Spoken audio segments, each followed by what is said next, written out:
at that time, which include Turkey, Syria, Lebanon, Saudi Arabia, and some parts of Middle East, even Egypt. It was a great and big emperor at that time. But unfortunately, after World War I and II, they divided this emperor into pieces, countries that we have today. So it was the last sign of Khilafat in Islam, in Islamic history. Because they claim, this Osmani or Ottomans, they claim that they are Khalifa and they are continuing the Khilafah of Islam. But after this division and this separation, there is no sign of Khilafat. And unfortunately today, Turkey is the only country, Islamic country, that goes to secularism and against everything in Islam, even hijab, for example, that you know the news today. This is very unfortunate news for Islam and for the history, that the center of Islam, sometimes it was the center of Islam. It was the place of Khilafah in Islam. But Westernization and leaning toward the West, it becomes a very secular country against Islam. Even, yes, if they want to be secular, it's okay, like other countries, like here. But why they are against some values, Islamic values and Quranic values and all these things? It's a very unfortunate point. Then we know something about Islamic revival or Ihya Islami, which is also very important to know about Ihya Islami. You want to share? And Islamic revival.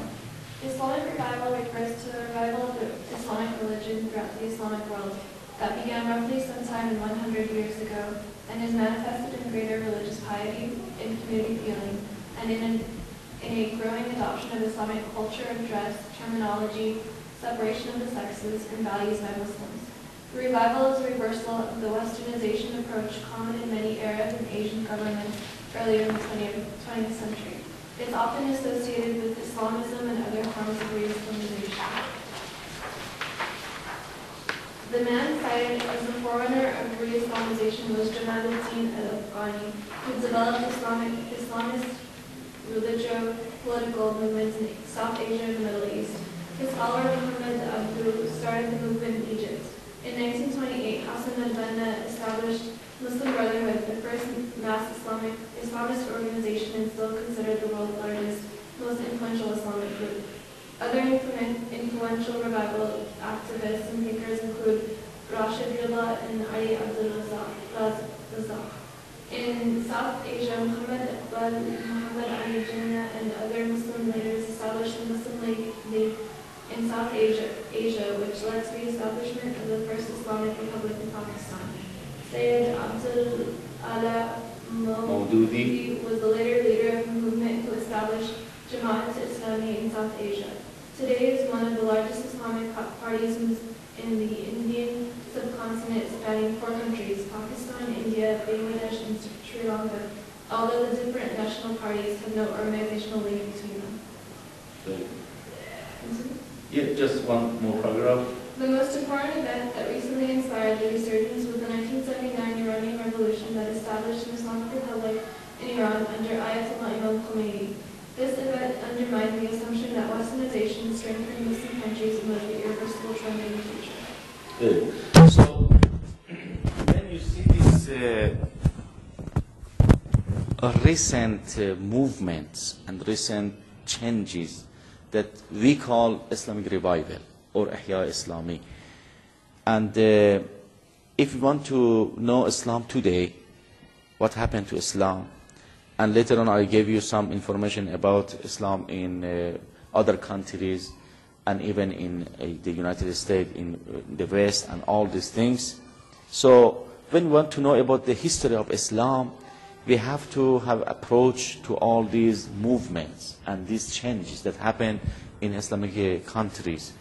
So today, when we talk about Islam, Islam is not only a religion of a group in Middle East that they talk Arabic. If you remember, for example, 10 years ago, 20 years ago, 30 years ago, when they say Islam or Muslims, they say, okay, just Arab. Even if somebody from Persia or Iran, they say, okay, are you talking Arabic? Do you speak Arabic? Or from Indonesia? They think that only Islam is for Arab people. But now they find out, no, Indonesia, the largest and the most popular Islamic country, is not talking Arabic. Pakistan, same. Bangladesh, Iran, and all these things. So today we have some movements, we have some changes, we have some idea about Islam and Islamic history. So if you want to approach the Islamic history, we have to keep in our mind all these movements and all these changes, and finally talk about Islam, and then we see what's going on today against Islam or for Islam in Europe, in here, and other countries. I gave you some charts and some diagrams that through this very easily you can find the chronological timetables and changes in Islamic history. And we hope that, inshallah, if you are interested in history, you can find some sources about Islam and Islamic history. Any question in this regard?